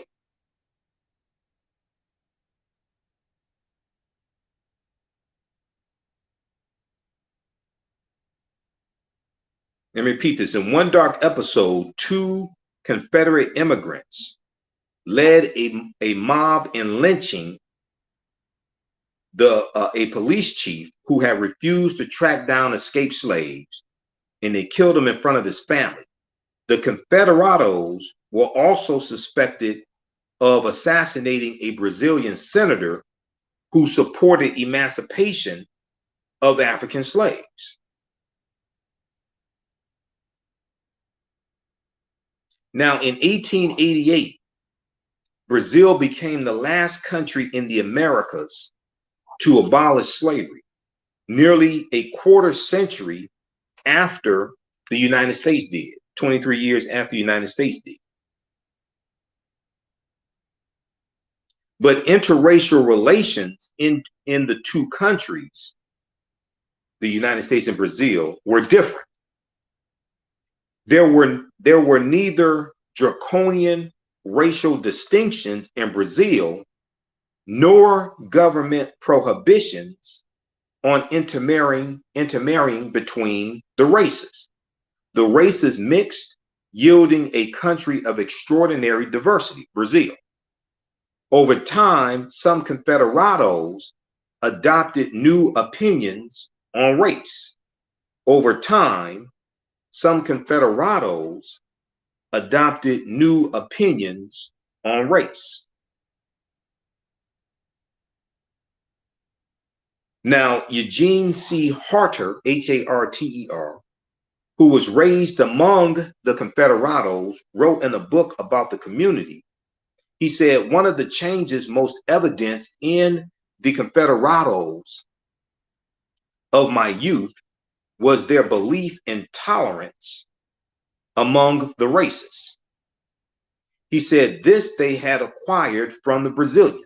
One of the changes most evidenced in the Confederados of my youth was their belief in tolerance, their belief in the tolerance among the races. This they had acquired from the Brazilians. So for some of these Confederados, their ideas about race are going to evolve. The Confederados and their descendants assimilated and intermarried. English was largely forgotten. The towns become indistinguishable from their neighbors. Now, one of the few elements to remain was the yearly Confederate Party with its pageantry, its music, and its flag, the Confederate battle flag. Now, they go on to talk about the organization Black Union for Equality. Claudia Monteiro, Monteiro, Claudia Monteiro, president of the local Black Union for Equality, rarely paid much attention to the party, okay, that the Confederados had. In the name of that celebration, it's celebrating the Confederate States of America in Brazil.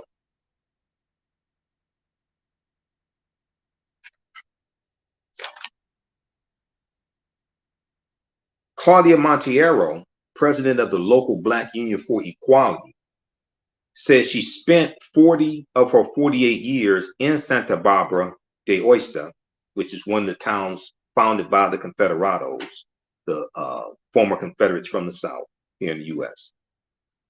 And to her, it was nothing more than a town quirk. It was nothing more than a town quirk.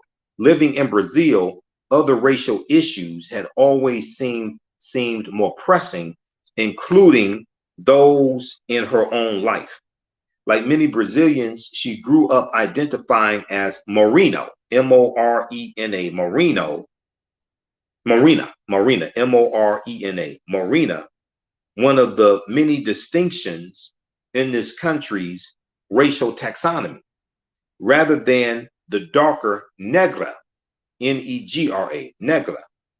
Now, negra, N-E-G-R-A, she was led to believe by mass media, and even in her family was, quote unquote, always ugly. Okay. Claudia Monteiro talks about how she was led to believe by mass media in Brazil and even in her family that to be negra meant that you were always ugly. Their hair, she said, their hair was ugly. Their form was ugly. She said, I did not want to be Black. She's in Brazil. She said, I did not want to be Black. Not until she saw the work of the photographer Sebastião Salgado did she reassess that belief that she did not want to be Black, and to be negra meant that you were ugly. In his images, she said, she recognized so much beauty and dignity in the faces of Africa and Brazil that she committed herself to Black history and activism. And it's important to understand, you know, one of my teachers, Dr. Leonard Jeffrey, says whoever controls the history, whoever controls the history, whoever controls the images controls the self-esteem, the self-development, the self-worth. Okay. And you know, if you listen to the African History Network show, I talk about how what you do for yourself, what you do to yourself, and what you allow other people to do to you and get away with is based upon what you think about yourself. What you think about yourself is based upon what you have been taught about yourself. What you've been taught about yourself is based upon everything you've read, heard, and seen about yourself. Okay. So when you control when you control the radius of a man or woman's thoughts, you control the circumference of his or her actions, because the mind can't do or teach what it doesn't know. So this deals with the control of images and media. Things like this is very powerful. And whatever is disseminated becomes imitated. Okay, so read the rest of this article here. They lost the Civil War and fled to Brazil. Their descendants refused to take down the Confederate flag. This is from July 11th, 2020, the Washington Post, written by Terrence McCoy. Okay, powerful article. This deals with a piece of history tied to Juneteenth that's not talked about. You had slave owners in Texas and other southern states that did not want to live under Union rule. They're going to flee Texas, and in some cases take their African slaves with them and go live in Cuba, which is about 90 miles away from the U.S., because Cuba did not abolish slavery to 1886. Or they take a ship, and they go on a ship, go on a boat, go to Brazil, because Brazil did not abolish slavery to 1888. How many people have heard this before? Because in all the coverage dealing with Juneteenth and the media, things like this, I ain't hear about this.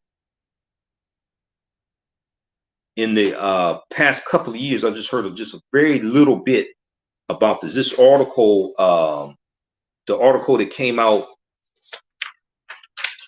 June 19th, 2022 by Deneen L. Brown for the Washington Post, had some of the most most information in it. And she also cited the article that I just showed you from July 2020. Not all enslaved Black people in Texas were freed on Juneteenth. This is what I've been saying for years. We have to really study this whole history and its context. So when we come together with Juneteenth celebrations, we can educate our people. Juneteenth is an opportunity for us to give America the massive history lesson that it desperately needs, because Americans are very ignorant of history. All right. And then check out this article here from National Public Radio, NPR.org. 4 enduring myths about Juneteenth are not based on facts. This is from June 20th, 2022. The first myth: President Abraham Lincoln issued his Emancipation Proclamation on January 1st, 1863, and it's outrageous that it took 2.5 years for the news to finally reach enslaved African people in Texas. I keep hearing this. It's not historically accurate. Excuse me. So they break this down, what the facts are. Many African slaves knew about Lincoln's executive order emancipating them. The news was widely covered in Texas newspapers with an anti-abolitionist spin, and Black people would have overheard white people discussing it in private and in public. Moreover, Edward T. Cotham Jr., Texas Civil War historian and author of the book Juneteenth, The Story Behind the Celebration, said that there was an incredibly sophisticated communication network among slaves in Texas. There was an incredibly sophisticated communication network among slaves in Texas. He said news like that spread like wildfire. We know some slaves knew about the emancipation even before slave owners. It did not mean anything because there was no army to enforce it. See, it took a military force. There was about 2,000 Union troops that come into Galveston, Texas, along with Major General Gordon Granger. Okay. And they are enforcing General Order Number 3, and they're taking back control of Texas from the Confederacy. They're taking physical control under Texas on behalf of the Union.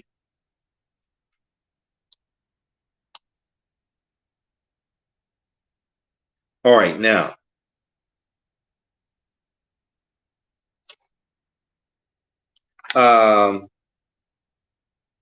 then the second myth: Major General Gordon Granger penned General Order Number 3, the Juneteenth Order, and is credited with freeing Texas slaves. The fact is, the order, which includes the powerful language, all slaves are free, and, quote, absolute equality between slaves and former slaves and former slave owners. That language was actually written by Major General Gordon Granger's staff officer, Major Frederick Emory, who hailed from an abolitionist family in free Kansas. Quote, as a crusader against slavery in Kansas, Major Frederick Emory was well versed on the subject of emancipation, writes Cotham in his Juneteenth book. Okay. Edward T. Cotham Jr. Sam Collins III, the unofficial ambassador of Juneteenth tourism in Galveston, Texas, says Major General Gordon Granger is just one of the characters in the story. He's not any great hero. Matter of fact, he was no friend of enslaved people. There are reports of Gordon Granger sending runaway slaves back to slave-holding states. Now, the third myth: Major General Gordon Granger read the Juneteenth order from a balcony to the people of Galveston, Texas, announcing that all slaves are free. Now, the fact of the matter is, according to Edward Gotham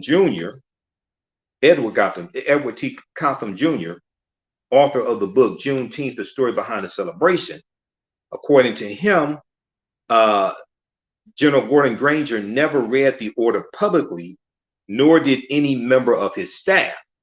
It would have been posted around town, particularly at places where African Americans, African people gathered, such as the Negro Church on Broadway. Okay. Broadway is the street in Galveston, Texas, where Ashton Villa is. So according to the story, he reads the General Order Number 3 from the balcony of the Ashton Villa, and that's on Broadway Street in Galveston, Texas.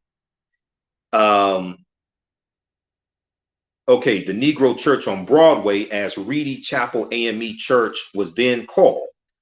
Most enslaved African people in Texas learned of General Order Number 3 when the slave master called them together and read them the news. When the slave master called them together and read them the news. The fourth myth surrounding Juneteenth is that Juneteenth was basically a Texas version of the Emancipation Proclamation.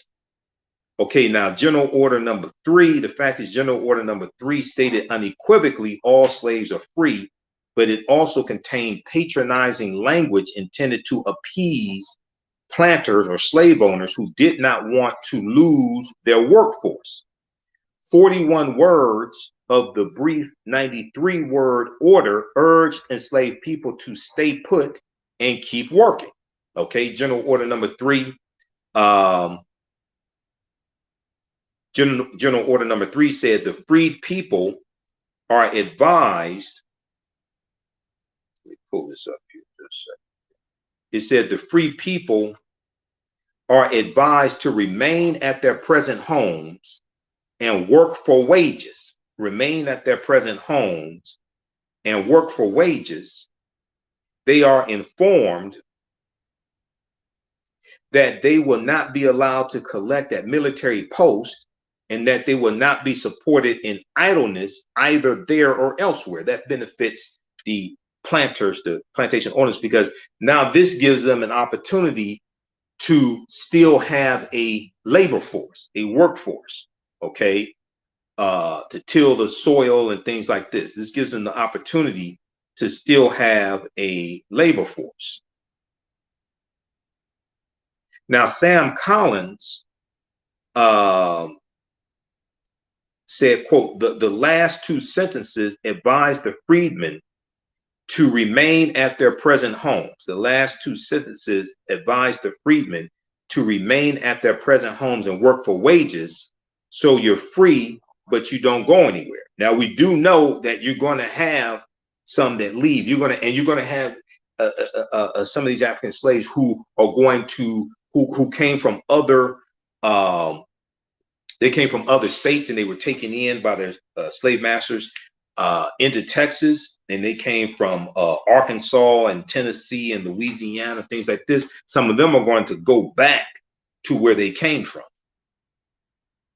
Now, Ed Gotham said, Ed Gotham Jr., author of the book Juneteenth, The Story Behind the Celebration, he said many years later, the formerly enslaved who were interviewed for the 1930s WPA slave narratives, okay, the WPA Works Progress of America, WPA slave narratives.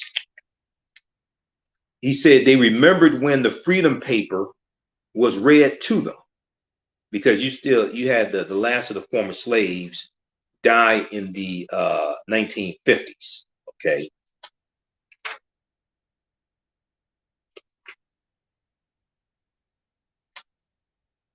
So he said that they were in the 1930s, federal government interviewed some of these former slaves who were still alive. And they said that they remembered when the Freedom Paper was read to them. The slaveholder wanted to keep them working, but they did it, but they didn't hear it that way. the slaveholder wanted to keep them working, but they did not hear it that way. Once those enslaved Africans heard, quote, all slaves are free, end quote, they said, to hell with you. That's what made the Juneteenth order so memorable and made it succeed, end quote. This is according to Ed Copeland Jr. Okay, so check out this other piece. 4 enduring myths about Juneteenth are not based on facts. This is from June 20th, 2022 by John Burnett for NPR.org, National Public Radio. So be patient with me. Like I said, normally I do this from my laptop and I can show you this stuff on the screen. I'm broadcasting through Restream on my smartphone. My laptop died on me, so I'm trying to get it fixed or get it replaced or something. See what's going on, because I'm crippled without a laptop. I run my business from that, and edit video and all of our shows and everything. Okay, so hopefully you like this type of information. Follow us here on our Facebook fan page, The African History Network, The African History Network, and our YouTube channel, Michael Imhotep, IMHOTEP. Give us a thumbs up, give us a heart, give us a like on this broadcast. Okay. Support the African History Network. You can register for the online history classes that I teach. Visit our new website, TheAHNShow.com. TheAHNShow.com is our new website. You can order my DVD lectures there. You can order, I have a 2.5-hour lecture dealing with the real history of Juneteenth, Juneteenth history, Emancipation Day, but not Independence Day.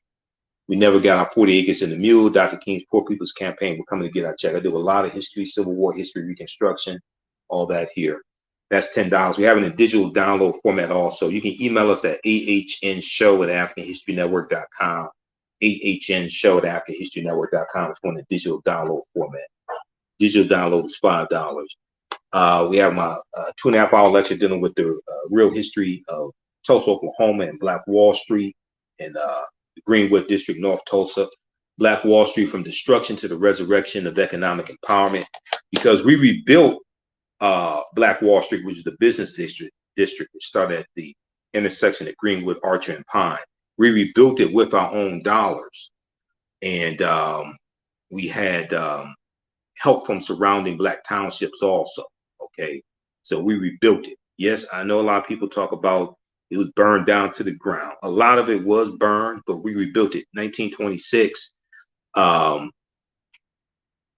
W.B. Du Bois goes to North Tulsa, and he talks about how it's thriving again. Businesses were rebuilt, things like this. So that somehow that gets left out of the conversation. We somehow just want to talk about white people destroying what we had, but we don't talk about rebuilding it again. Okay. And then you can register for the 2 online 10-week history classes that I teach on Saturdays and Sundays. And this also helps us keep doing research, helps finance the African History Network, because I don't have billion-dollar donors or million-dollar donors that finance this. Okay, so we're supported by our people. Saturdays, normally 2 p.m. to 4 p.m. Eastern Standard Time. It's Ancient Kemet, the Moors, and the Ma'afa, understanding the transatlantic slave trade, what they didn't teach you in school. And on Sundays, it is from the Civil War to the Civil Rights Movement and Black Power, 1865 to 1968. So I do a PowerPoint presentation. We have book references, articles, video clips. It's very visual. There's this binder here. A couple of the articles that I share with you here for this presentation come from the online class that I do on Sundays, from the Civil War to the Civil Rights Movement and Black Power. And this is one of the binders, 2 binders of information that I teach from. This is part of the curriculum. I put all this together myself. I'm a historian. I've been studying 30 years. So this is all, I put all this together. We started in 1803 with the Louisiana Purchase for the Sunday class. The Louisiana Purchase and the Haitian Revolution, because those 2 events are related. And then we go throughout history, Mexican-American War, Texas won its independence, 1836, Mexican-American War, 1846, 1848, Treaty of Guadalupe Hidalgo, 1848, which ends the Mexican-American War. The U.S. gets the territory that makes up Colorado, Utah, Nevada, California, Arizona, and New Mexico, to get that for about $15 million from Mexico. And we deal with the Compromise of 1850, which organizes that land that that the U.S. gets from Mexico because of the Mexican-American War. And the Compromise of 1850 consists of 5 bills. The 5th bill is the Fugitive Slave Act of 1850. Okay. Also, you have we deal with the Kansas-Nebraska Act of 1854, and we go through chronologically. Each class we deal with about a 10-year, 20-year period of history, chronologically to the Civil War, Reconstruction era, Jim Crow era, Great Migration, 1915, 1970. 6 million African Americans migrate from the South up north, including from Texas. We talk about things like the Black Exodus of 1879, where you have about 6,000 African Americans migrating from Louisiana and Texas, primarily, and they go into the Kansas territory. They go into Kansas. We do the Great Migration, 1915, 1970, World War I, World War II, Civil Rights Movement, the Black Power movement. Okay, so that's the Sunday class. We do the sessions live. All the sessions are archived and recorded. You don't have to be present in class. Or don't take attendance. Don't give tests. You can see me, I can't see you. There's a live text chat, so you can ask questions. If you missed a class, the class is archived. You can go watch it anytime, even a year from now, 2 years from now. Class is still there. You can go watch it. Okay. The information I would say is PG-13, so you can share it with your children also. And then on Sunday, I teach ancient Kemet, the Moors, and the Ma'afa, understanding the transatlantic slave trade, where they didn't teach you in school. So Kemet's one of the original names for Egypt, meaning the land of the blacks. And we do with thousands of years of history and what leads up to the transatlantic slave trade taking place. We go through and analyze that as well. We deal with ancient Africa. We deal with the African presence here in this land, going back tens of thousands of years as well. And this is some information that Dr. David Imhotep deals with in his book, The First Americans Were African Documented Evidence. All right, so both of these classes thoroughly documented. Also, classes on sale right now, $60, regularly $130. We have a bundle pack. Visit TheAfricanHistoryNetwork.com, our new website, TheAfricanHistoryNetwork.com. We have a bundle pack of both classes. You can register for $100. As soon as you register, this content you can start watching right away.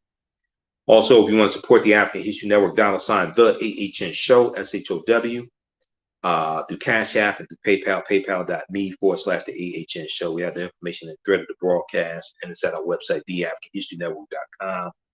When you do it through Cash App, when you go to a Cash App account, it'll say Michael and show my picture there. So if you type it in, be sure to type in the full Cash App tag, $TheAHNShow, SHOW, because there's some fake African History Network Cash App accounts out there, and they're using our logo, trying to get them shut down now. You go to ours, it'll say Michael and show my picture. Okay, so thanks for joining us today. Give us a thumbs up, give us a heart on, give us a like on this broadcast. Listen to the African History Network show Sundays, 9 p.m. to 11 p.m. Eastern Standard Time on 9:10 a.m. Superstation WFDF. Hopefully by this Sunday, I'll have a new laptop, one way or another, either from the insurance company or somewhere. I got to buy one. May have to buy one because I can't operate without a laptop. So that makes sense. But we'll be on Sunday, 9 p.m. to 11 p.m. Eastern Standard Time, the African History Network show. We broadcast on the social media platforms, and I'm on 9:10 a.m. the Superstation WFDF here in Detroit. I'm a radio talk show host here in Detroit. Download the iHeartRadio app. Search for 9:10 a.m. WFDF. You can listen to all those shows live, and also search for the African History Network on iHeartRadio, because we have our own channel, so they have about 300 of my podcasts archived. Wherever you get your audio podcast from, search for the African History Network show, because we're on 10 different audio podcast platforms: iHeartRadio, iTunes, Stitcher, Castbox, FM Player, Blog Talk Radio, etc., Google Podcasts, Facebook Podcasts. Search for the African History Network show. All right, look, we have to get out of here. Remember, thanks for joining us today. Happy Juneteenth. We have to correct the history and protect the history of Juneteenth. This is one of my Juneteenth shirts that I got from the 3-day Juneteenth parade and music festival in Atlanta, Georgia. I've spoken there a few times, and I'm a vendor there and one of the presenters. This year, I stayed here in Detroit because people contacted me in advance. They wanted me to speak here in Detroit, so I said, okay, I'll stay here. Remember, right now, it's correct wrong behavior. It's not over till we win Wakanda forever. When we come together and celebrate Juneteenth, we can have fun, but we have to have the historical component, political education component. We have to deal with the legal component and deal with law, and then have the economic empowerment component as well. And part of economic empowerment is supporting African American owned business. That's part of it. The other part of economic empowerment is these corporations like Walmart that want to capitalize on Juneteenth and sell Juneteenth products, which they should not. We should shut that down. What we have to do is flip that and say, wait a second, you want to capitalize on Juneteenth? How many African Americans do you have on your executive board? Where do you deposit your money? How many Black-owned banks do you deposit money in? What percentage of your profit do you deposit in Black-owned banks? How many contracts do you give to African American-owned businesses? Who handles your advertising? How many African American-owned advertising agencies do you do business with? Or are you contracted with? Where do you spend your advertising dollars? What African American-owned media? Not African American targeted media, African American owned media specifically. What percentage of your advertising budget is spent with African American owned media? See, that's an investment. There's a difference between you selling products targeting the African American community and us renegotiating our relationship with corporate America, which is what we should do with all these corporations that we spend dollars with. This is something one of my teachers, Dr. Claude Anderson, has been talking about for years.